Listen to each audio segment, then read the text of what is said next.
Yes. Yeah, is the community colleges, are they given an opportunity to be able to provide insight or input on the rules that the coordinating board is going to adopt? Yes, sir. Yes, sir. We have members on the rules-making committee out there that represent, and not all colleges do, and so we're working continuously with them. We have Dr. Leonard Rivera, and who else? There's two. Isn't there two? Gracie Martinez is working on it as well. So we have a couple folks that are really, really in the trenches, and I think President William Serrata from El Paso is chairing those groups and so forth and watching. Furthermore, on the association side, I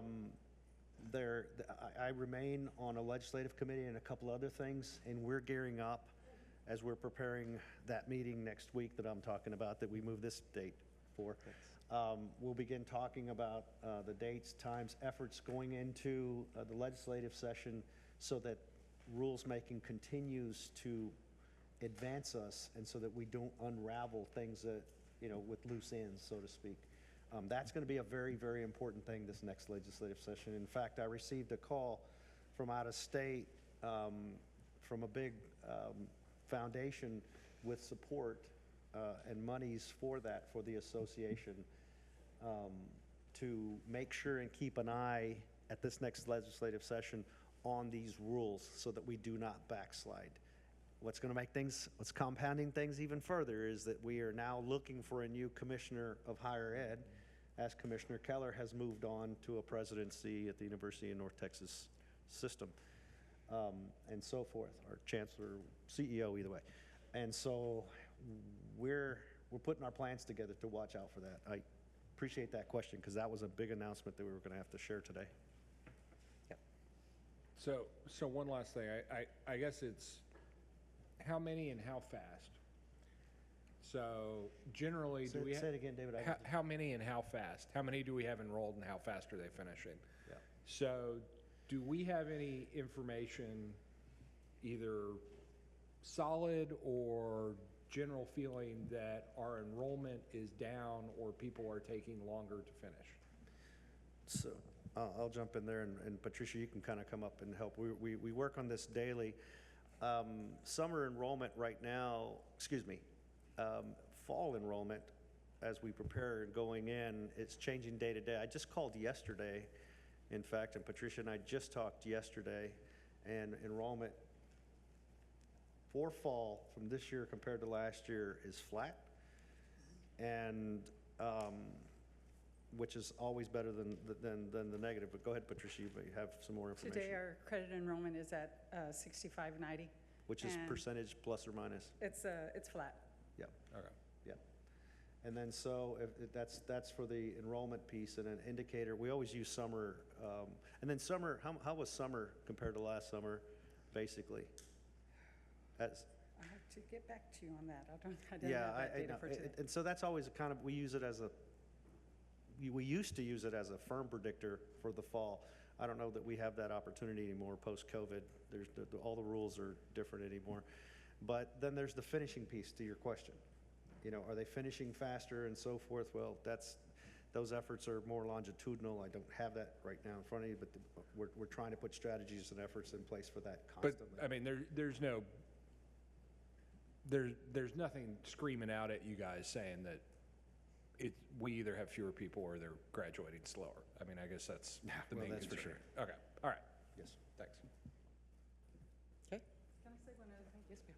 We have more graduates this summer for conferral only than we did last summer. So we are improving. It's, excuse me. So can I please? So it's not a fair comparison, but where do we stand in terms of other educational institutions in the area, like MCC or Kingsville, summer enrollment wise? Are we flat, up, down, or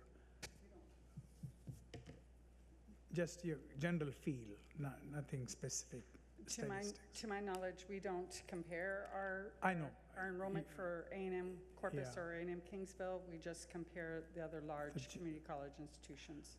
And where do we stand on that kind of comparison, I'll have to just get, with other community colleges. I'll have to get back to you on that, because I'll have Okay. to get with Shashil. Yeah, just wondered Sure, about sure, our here's a- region itself. That's fine. Just in terms of summer enrollment this summer,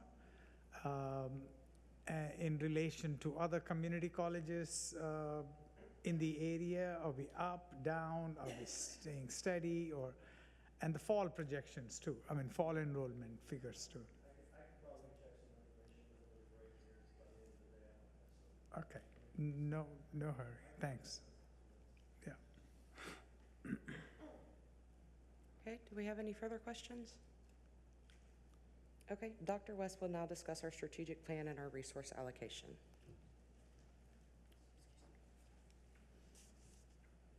Good morning, Regents and Madam Chair. Now we switch over to how we plan on using those resources, and this is the part of our presentation where we always like to emphasize that we base our resource allocation and align our resources with our strategic plan goals and initiatives so that we can have adequate resources to support those initiatives of the strategic plan so that we can accomplish the mission of the college. And for this year, 2025, we have the new strategic plan that we are aligning to, and here are the components of our new strategic plan.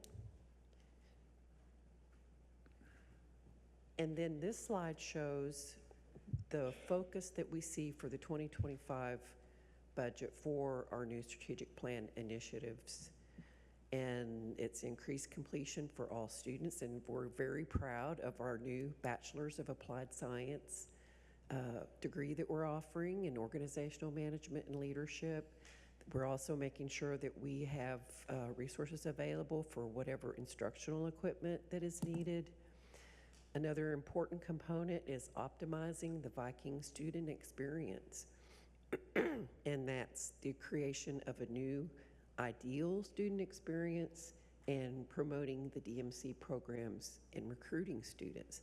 And then last of all, that we have resources for our campus maintenance, deferred maintenance, items that come up through the year, and then our information technology infrastructure is also very important. And now I will turn the presentation over to Tammy, who will talk about salary and benefits.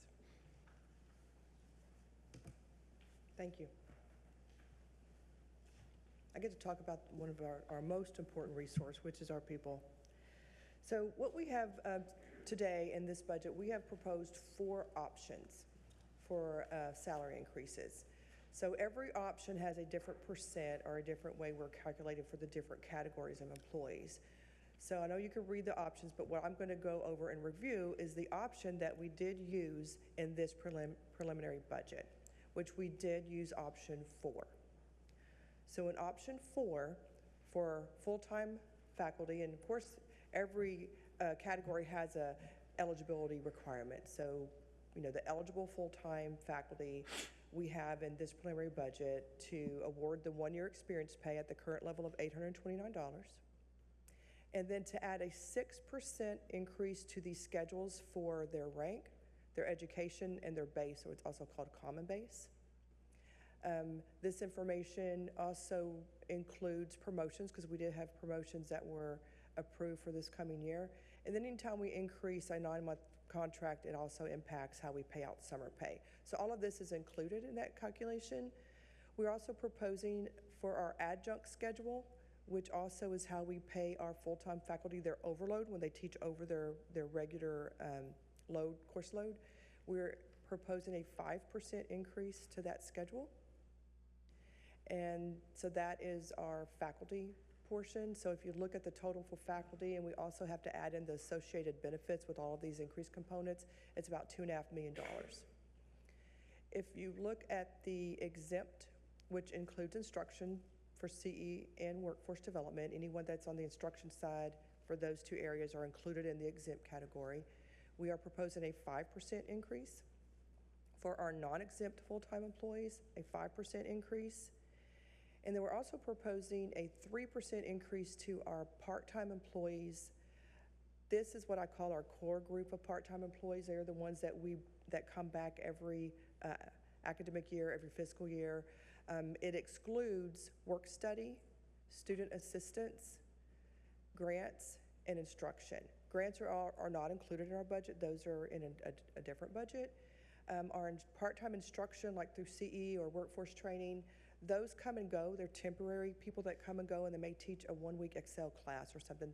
Those are brought in at a rate that is current to market.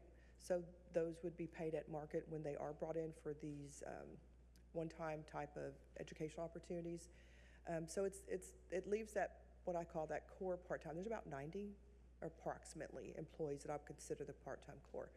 And this is the first time historically that we are purposely putting in a budget for that group of employees.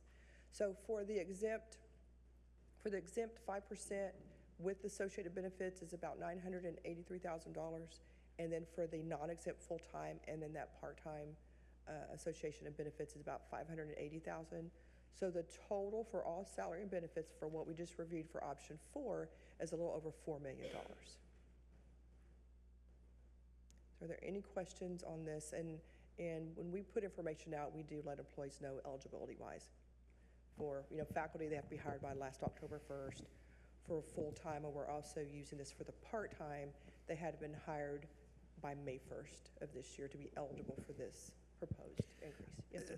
Again, Regents, I asked the team to put together a range for consideration and feedback. Obviously, there's no action today or anything else. If there's bits and pieces and parts and questions about particular groups, the facets of employees at the college, please do not hesitate to ask today and give us feedback. Again, it's a spectrum, it's a scenario that is much more optimistic for our employees than last year. As you recall, last year we were stuck in the mud, so to speak, with the issue with the appraisal district and so forth. Knowing that has been resolved, but though not completely, there's always something else around the corner. We know that as a team, and we expect it and we anticipate those things. We do put a more optimistic set of options in front for your feedback and consideration as we move on into the next month's final approval of the budget. Any questions? Comments, questions? Comments? No, I'll just say, I think last year it was a high inflation year and we weren't able to do anything. So, I think the story on this is this is us catching up to where we needed to be last year but couldn't, and I think that's important. Yep. A side note, there's a familiar face in the crowd, Mr. Johnson, unless he left. Did he already leave? He already bugged out. See what happens when you retire? You move out. I forgot to introduce him. We've asked Mr. Johnson to come back and help us on a situation by situation basis, and we're very grateful for him to do that. And so the reason I bring him up with your comments is because yesterday Jackie and I were meeting about that very thing. It's a reset year, and even then there are other anomalies that are creeping up on us. This new circuit breaker thing, I think, is perplexing the appraisal district, frankly, as they're rolling out this new law and so forth. And so there's never a dull moment with this process, but I do appreciate the very aware comments that you're making about last year as compared to this year. Thank you. Yep. All right. Thank you.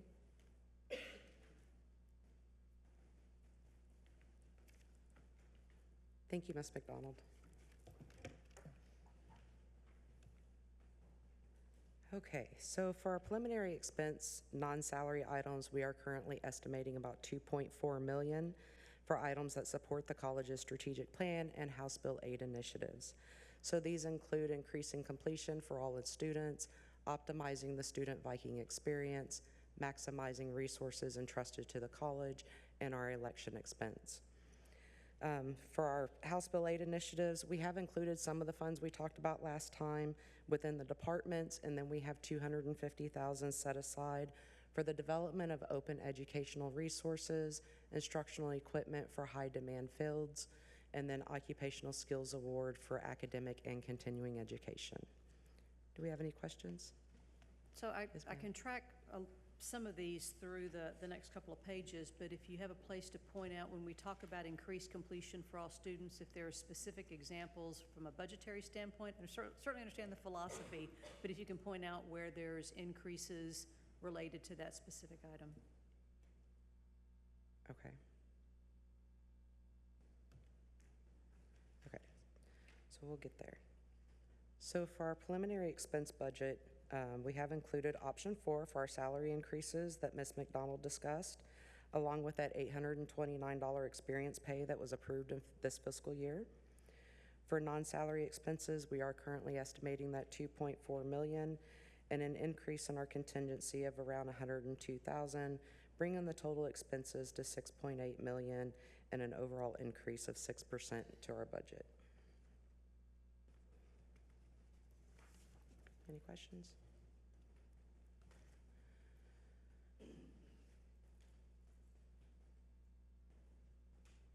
So we're now going to discuss our preliminary expense budget in further detail based on the categories we use in our monthly financials. So as we discussed, for salary and benefits, we're estimating an increase of $4.3 million.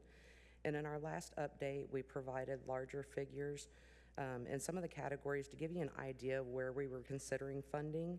However, now that we've adjusted those funds and allocated them to their correct category based on detailed information we received. So for example, in our last meeting, we had listed $708,000 for repairs and maintenance. Now we have $200,000 listed because a portion of that was shifted over to contract labor and consultants, because that maintenance includes our ground maintenance, our custodials.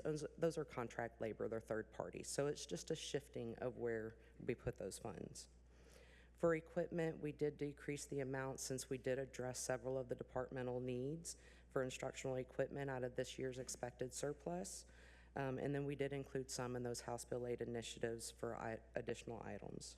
So we have included that $175,000 for our upcoming election next year. Security and the campus police. Is the security, is that contracted security? Yes, the security is our 24/7, what we call eyes and ears. They're the non-commissioned, so they are our contracted security. And they're not our employees, they're contract labor. So back to Chair Scott's question. So those costs are embedded, so I don't have those specific amounts. Some of it is salaries like part-time instructional positions, but then there's a lot of things that we discussed about what those funds would be used for. So Dr. Villarreal is going to discuss those a little bit more. Good morning, Dr. Escamilla, Regents.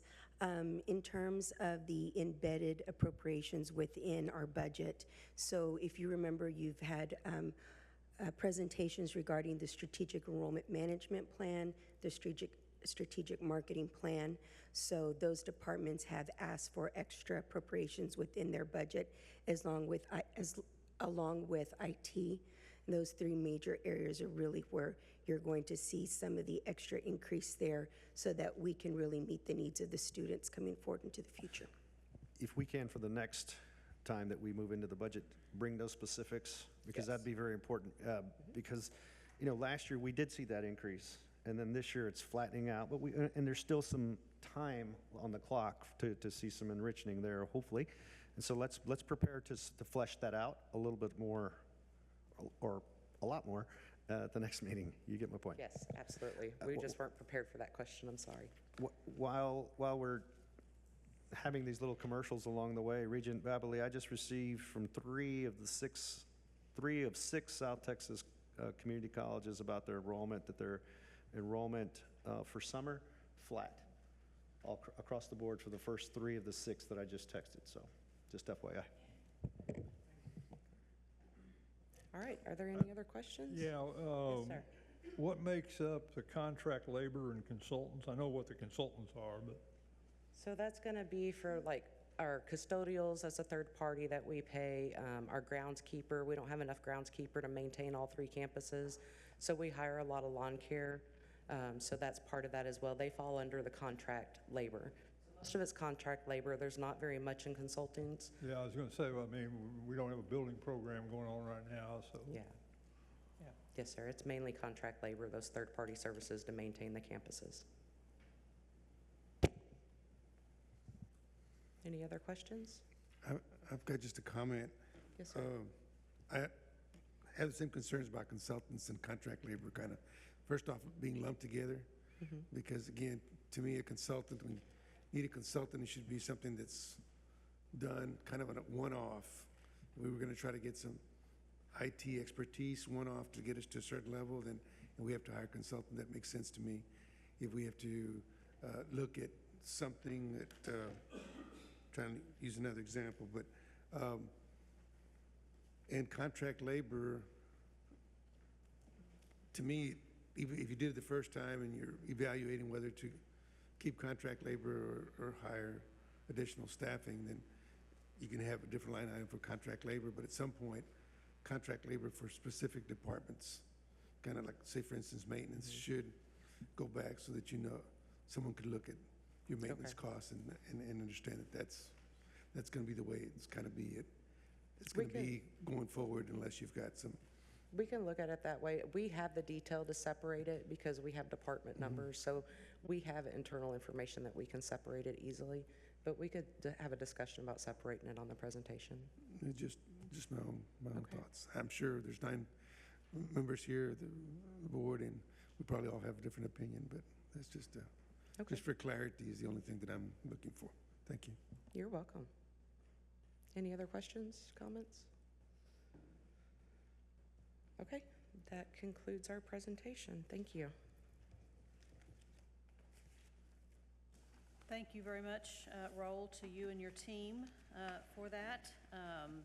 Board members, I would encourage you, if any questions do come up between now and our August meeting, please let Dr. Escamilla know, and he can provide, or if you know in advance that you want to dive a little bit deeper into something, also let them know that so they're prepared. I apologize, Jackie, for catching you off guard.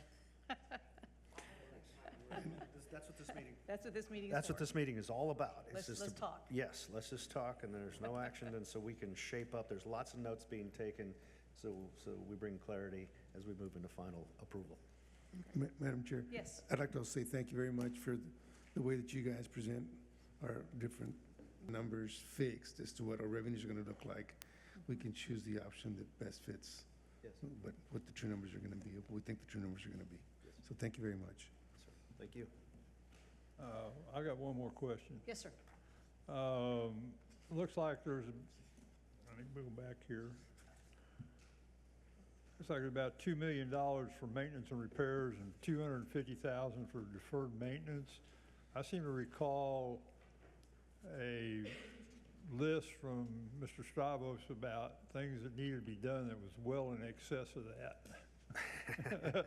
Yeah, times 100. Are we just trying to chip away at it? So I'd like John and, go ahead, John and Jackie, to answer specifically, because we just talked about that. I was just going to say that we did address some issues this year out of the surplus, and I can get that figure and bring it back with me next time. And then it's just trying to chip a little bit away, but I'll let Mr. Stripos discuss more on that. So you're aware we've got a large list and long list of deferred maintenance projects. Far exceeds the current budget, so we do the best we can within the approved budget. We work directly with finance on what is there, and we have a lot of things that have exceeded their useful life.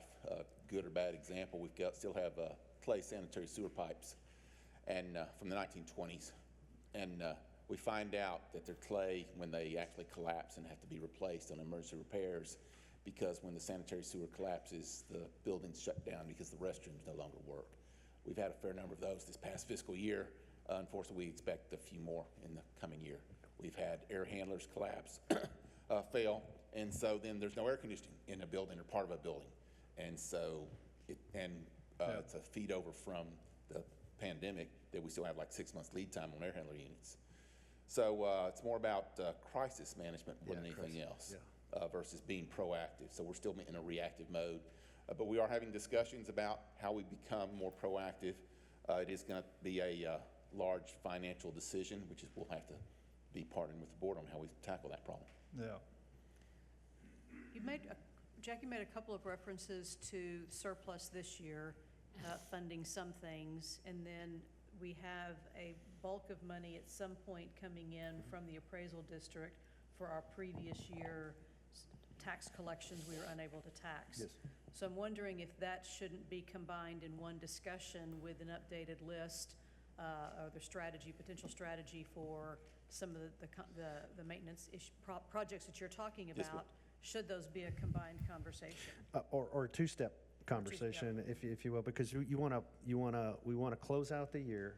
We want to find out what carryover is. We want to find out ultimately. There's three pieces of two steps, if you will, because then there's the appraisal settlement with the refineries and so forth. We'll bring that in. So we've got to figure those two pieces out. Address all the while looking to probably put that in the plant fund, get that accomplished. And then the second, those are all pieces of the first step. And then the second step is talk about what is needed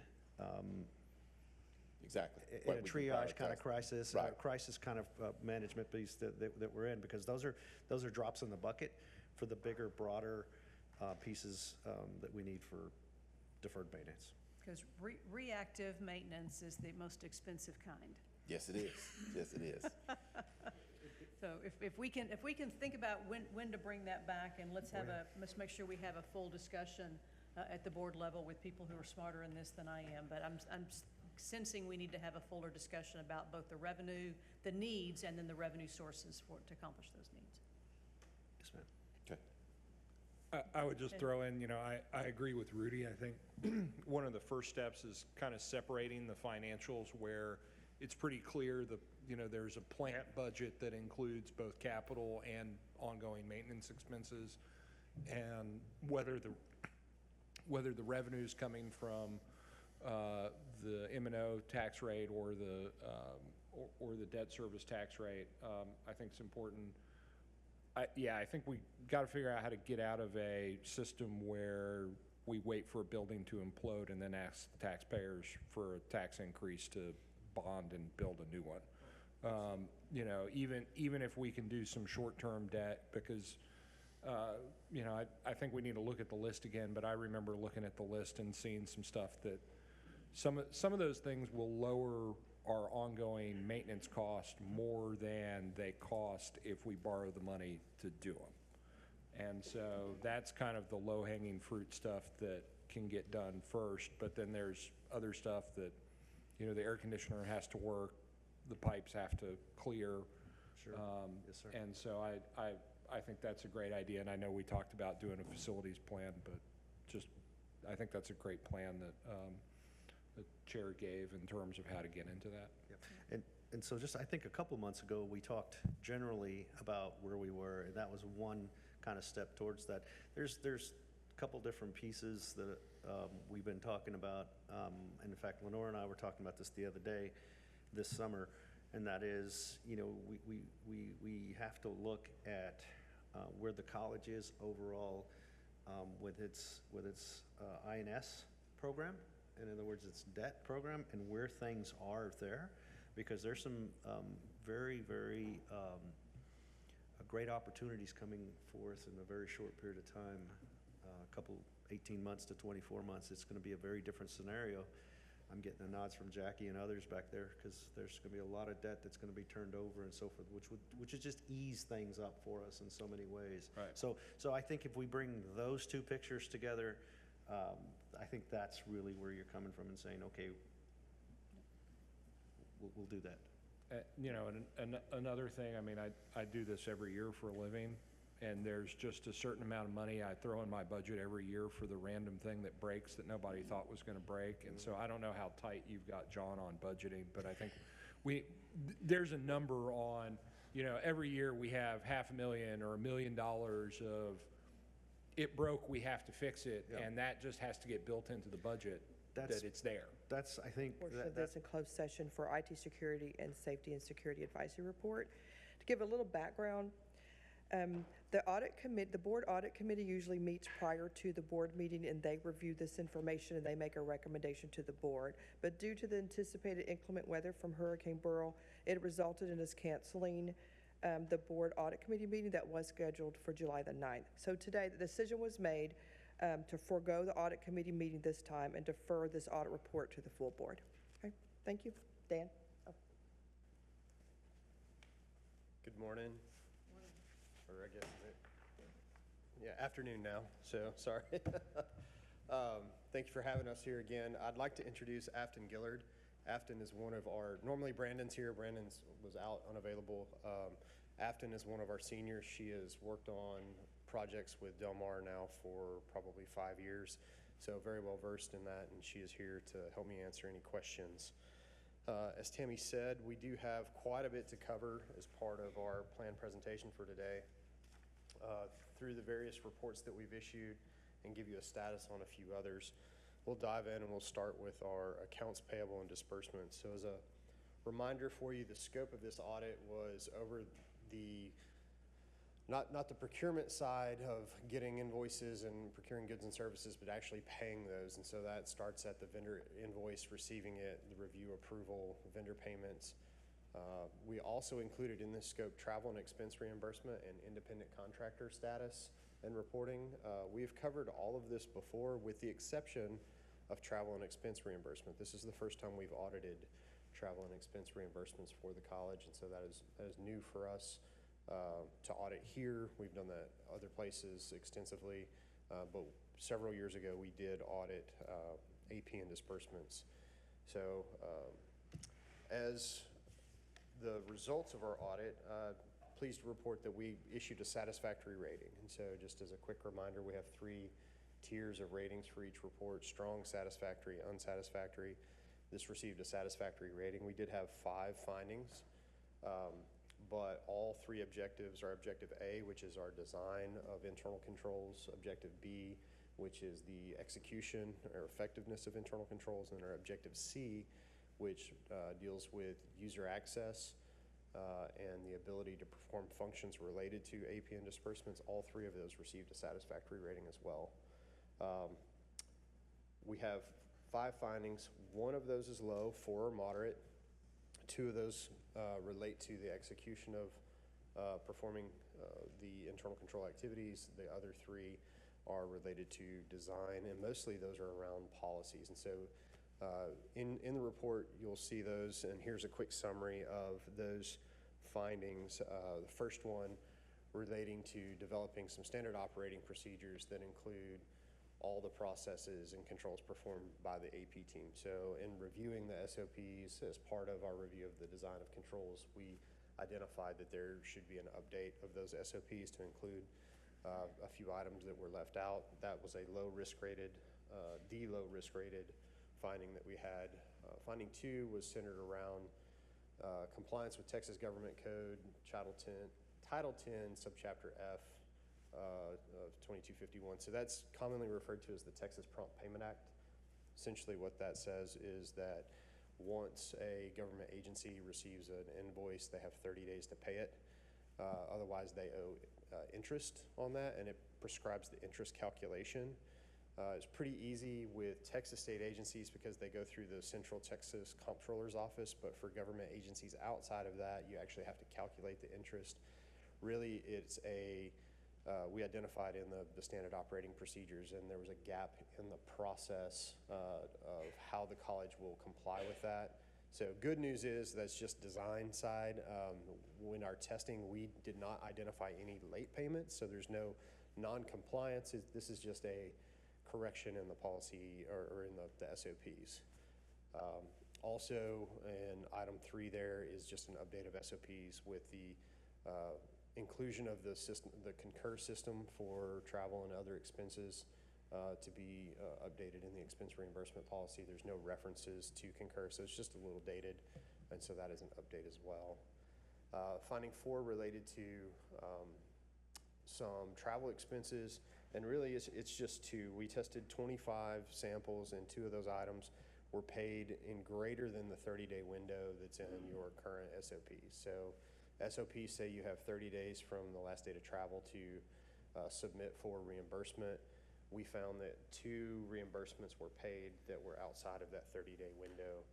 And so there's some some compliance enforcement there, just with the college's own policy, or I guess standard operating procedure on that, not really policy. And then in item 5, we identified within the system there was some ability of users who had access to be able to edit payment vouchers and create payment vouchers that didn't necessarily align with their job title. We brought those to management's attention, and that was corrected. So that is our summary of the findings. Management's responded to all of those. All the responses we think are appropriate. Those were included in the draft report or in the report that you should have had a copy of. And so with that, I'll pause to answer any questions related to the APN disbursements audit that we've completed. Any questions? I see none. All right. The next report that you have is our follow-up over payroll. So we performed an audit of payroll in 2023. As we do as part of our internal audit practice, we follow up on open findings. There was one open finding from last year's report. We went through, we tested, and we validated the corrective action, and we're happy to report that that has been remediated. So there are no further open findings as part of that 2023 payroll report. It was pretty quick and simple, positive news, positive direction. There was a lot of effort put in there, and it was remediated. It was a low risk finding anyway, just as a reminder. So I'll pause there for any questions over our payroll follow-ups. Silence is no, so I'll move on.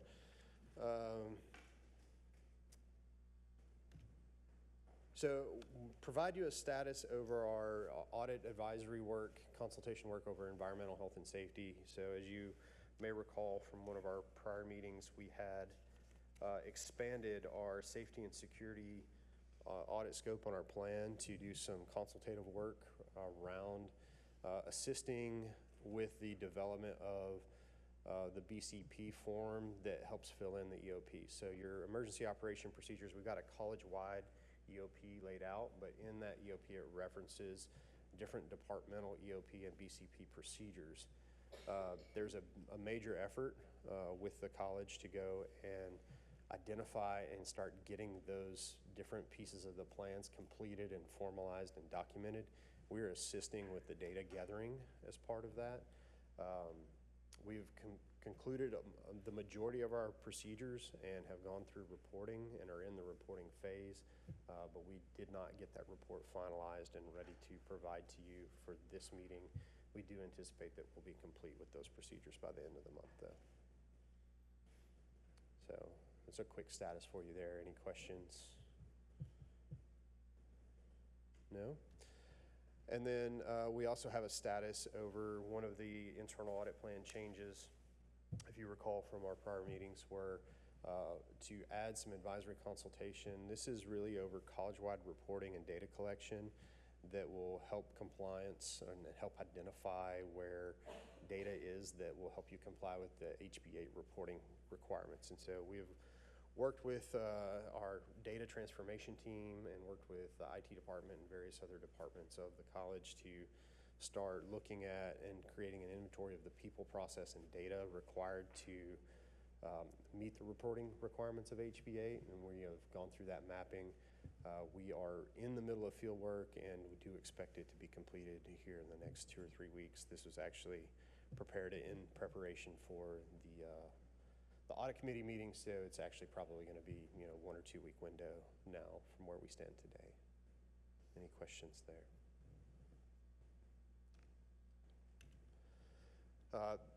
One of the last pieces we have of our total internal audit plan, so those are all the internal audits that we had on our plan for this year as part of our overall plan. And what you may have recalled, some of you from prior meetings, is we typically base a internal audit plan. We develop a multi-year plan based off a risk assessment.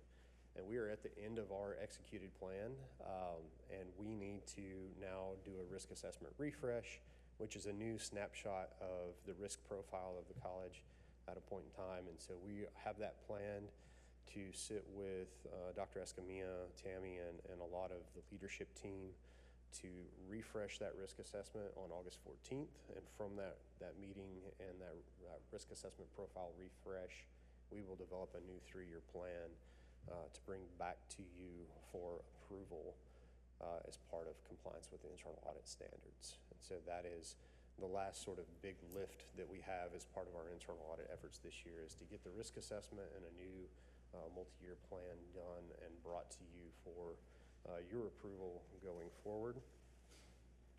Do you see that risk assessment and the plan coming to the audit committee, not in a couple of weeks, but I guess in September, October? Yes. And then to the full board for approval by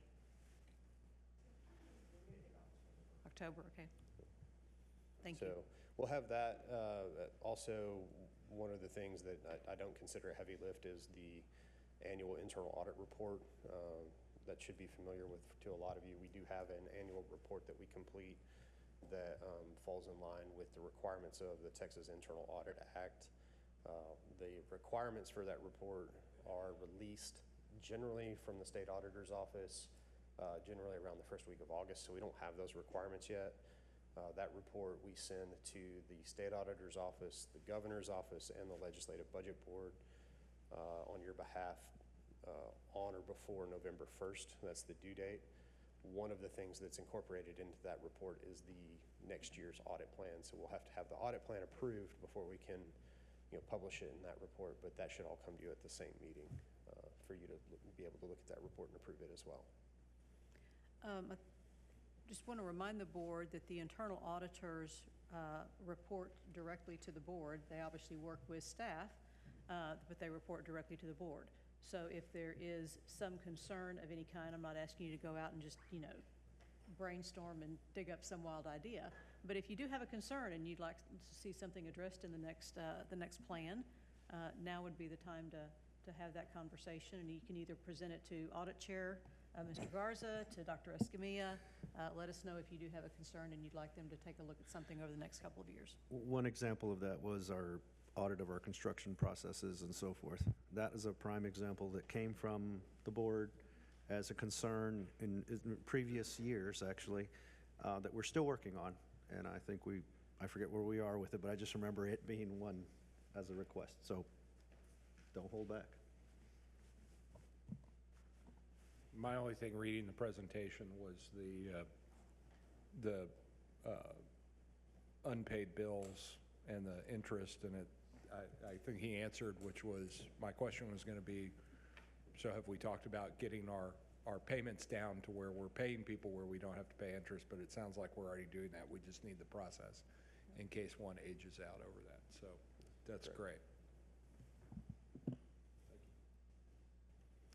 So I do have two other items to just briefly update you in the open forum. These will be covered in more detail in the closed session, just due to security exemptions that we're allowed to and need to report these in closed session versus the open forum. Status update over our internal audit, follow-up over information security, that is complete. And I can say in open session that there's been significant effort to remediate anything that was found in that report, and we can discuss that more, but it's a very positive report that I can give you now. And then also, we do have an extended and completed a report over safety and security that is in draft from our procedures there, and that report we can discuss more in detail as well, some of the things we found there, but that report draft has been issued and we should have it finalized in the next week or so. So those are all the status of the plan. We've just reviewed everything. Here's just a quick summary. It shows the movement of where we rescheduled potentially financial aid, the database administration, institutional research and reporting, and then also the bursar's office follow-up. Those were all rescheduled for 25, and it shows the updates that we've made. So this is just a snapshot summary of it for you. And those are all the planned remarks I had. If there's any other questions, I'll open for those now. Thanks very much, and thanks for the detailed attachments in our packet. Thank you. So we'll see you in closed session in just a little bit. Yes, thank you. Any other questions? All right.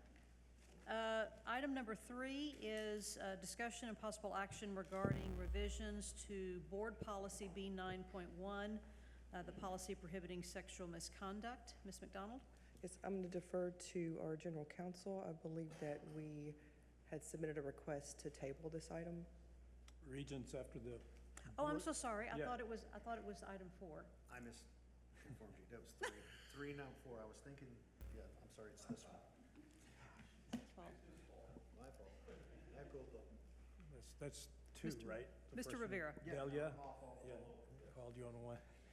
Regents, on agenda item 3, after the board packet had been prepared and the agenda posted, we learned late Friday that there's a federal court in Amarillo that has put a pause on proceedings on the enforcement of the new Title IX regs that have come down from the federal government. So at this time, we're going to ask that you defer on this item and table it until we can get further clarification from the court.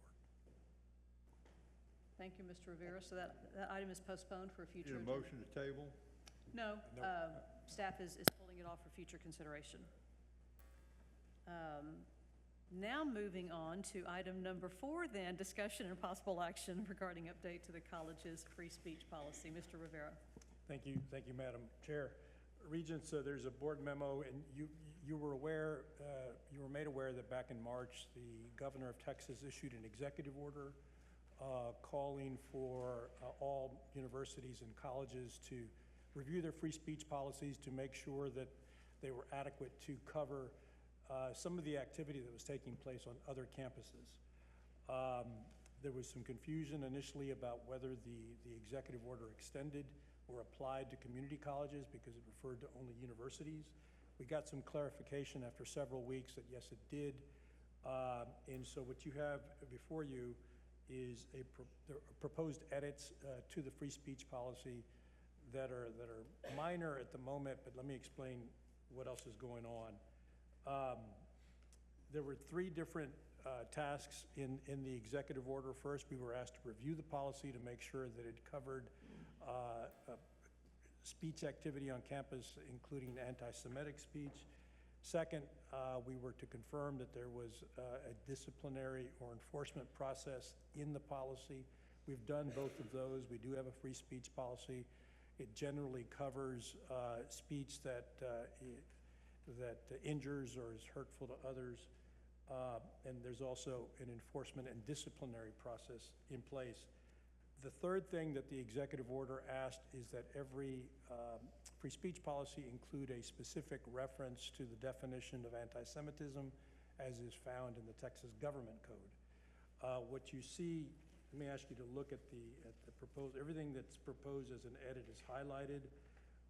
There's a minor change to B311. I also highlighted some sections in A, which you technically do not amend, but we're going to be changing again just to make it consistent. And the main thing is the addition of a new section, B312.3, speech constituting harassment or discrimination. Now, let me be clear that the U.S. Supreme Court has spoken on the issue of hate speech in general. Hate speech, which can include lots of abhorrent things, is not unconstitutional. People have the right to say some pretty horrible things. Of course, there are exceptions to that under the Constitution. You can't incite violence. You can't call for somebody to be injured. You can't, stoke insurrection. Those are all categories of speech that are not protected by the First Amendment. But in general, hate speech is protected, and nowhere more than on our campuses of higher ed. But you'll see that the new section explains that whenever speech or other activity rises to the level of harassment or discrimination or creates a hostile environment that injures or violates Title VI or Title IX, that puts an obligation on the college to act. You need to protect your students and your employees from that kind of speech. I just got back from a higher ed lawyer conference in Columbus, Ohio, the NACUA group that I was on the board of, and they had 3 days of programming, and there were at least 3 sessions on this issue of free speech and how it intersects or interacts with Title VI and Title IX and the other federal protections.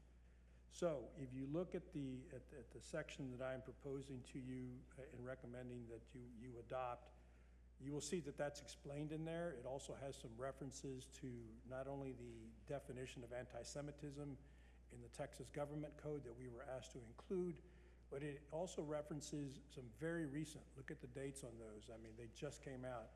Advisories from the Department of Education, Office of Civil Rights on what constitutes harassment and discrimination and hostile environment in the context of speech. It's a fluid issue.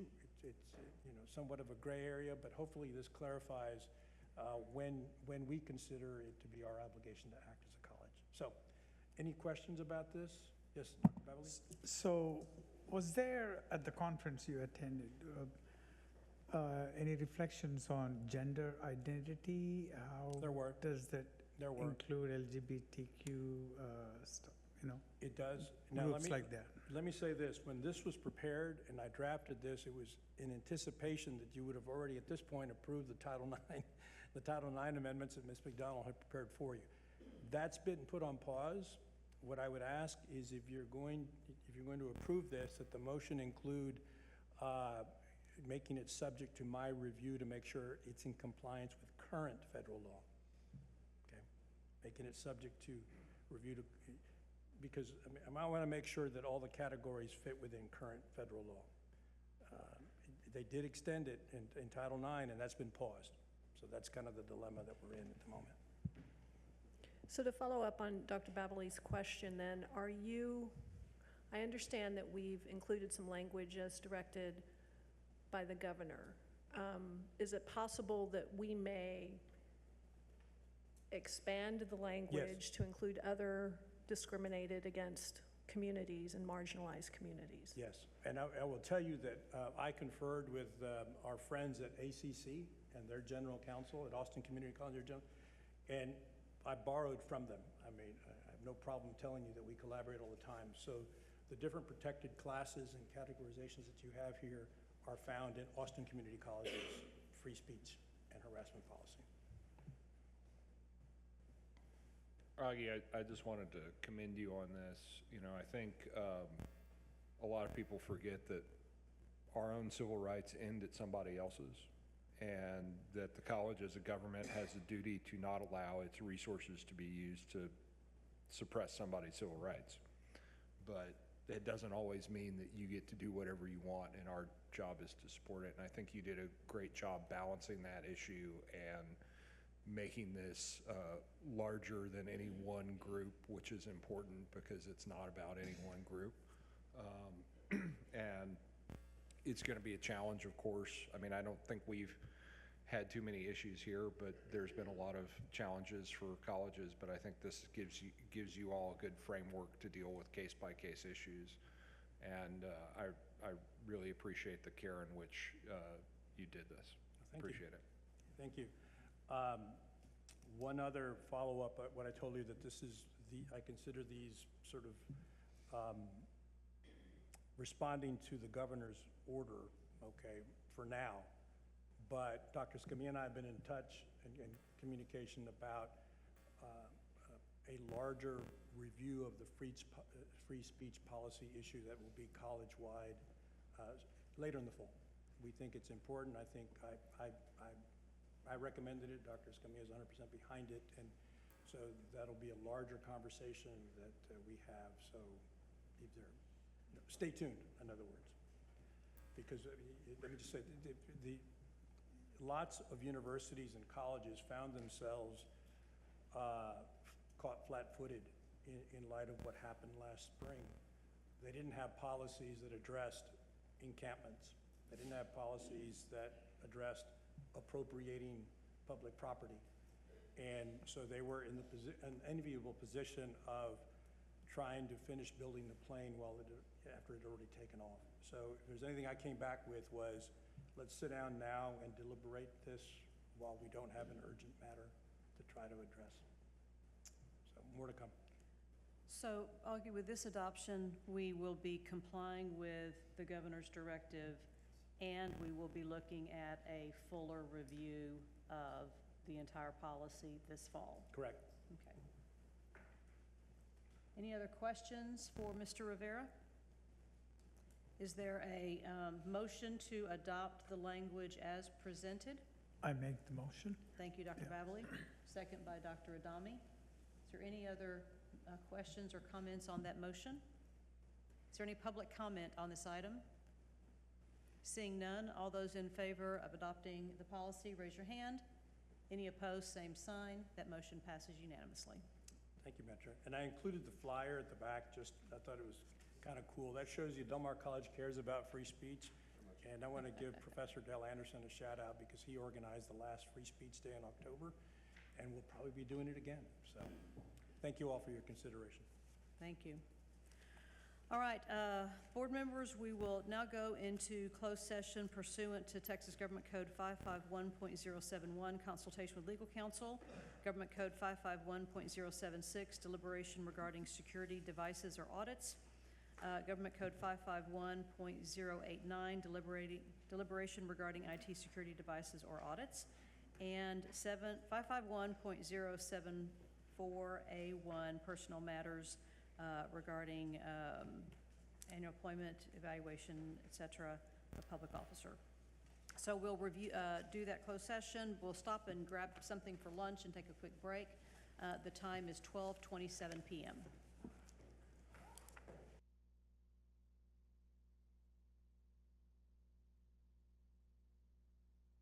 All right, we have come back from closed session at 1:06 p.m. We do have one action item coming out of closed session. I'll entertain a motion to accept results of the IT audit as discussed in closed session. So moved. Second. Motion by Mr. Garza, second by Regent Kelly. Any discussion on that motion? Is there any public comment on that motion? Seeing none, all those in favor, please raise your hand. Any opposed, same sign. That motion passes unanimously. And with, we do have calendaring. We have a calendar in front of us. Our next meeting is our regular board day on August the 13th. And then a reminder that we will have adoption, public hearings and adoption of the budget on August 27th. And then our regular board meeting day again on September 10th. With nothing else to come before the board, we are adjourned at 1:06 p.m.